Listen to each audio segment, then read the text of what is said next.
خالد بن ولید رضی اللہ تعالی عنہ کے سامنے جب رومی چیف جو آرمی کا چیف ہے وہ آیا تو وہ کہنے لگا یہ 60 آدمی آپ کے پاس کیوں مروانے لگے ہو؟ تو انہوں نے فرمایا کہ ایسی کوئی بات نہیں ہے، انشاءاللہ اللہ ہمیں فتح عطا فرمائے گا۔ اس کے پاس ایک زہر کی بوتل تھی، تو اس نے کہا یہ دیکھو یہ تیر آپ کی طرف ہیں سارے، اور یہ دیکھو نیچے گرا تو آگ لگ گئی۔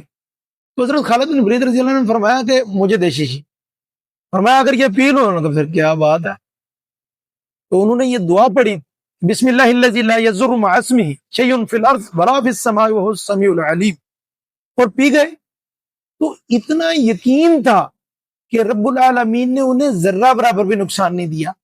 تو اصل چیز یقین ہے، تو جس قدر ہمارا یقین بلند ہوگا اس کے بقدر ہمیں اس کے فیوز ملیں گے۔ لہٰذا ہمیں اپنے یقینوں پر محنت کرنی ہوگی، جس طرح حضرات صحابہ کرام نے یہ دعائیں تو پڑھی ہیں لیکن اس کے پیچھے یقین بنایا ہے کہ واقعی ان دعاؤں کے اندر اللہ نے قوت رکھی ہے اور ان دعاؤں کی قبولیت میں کوئی شک نہیں ہے۔ تو اللہ تعالی ہم سب کو یقین عالی نصیب فرمائے۔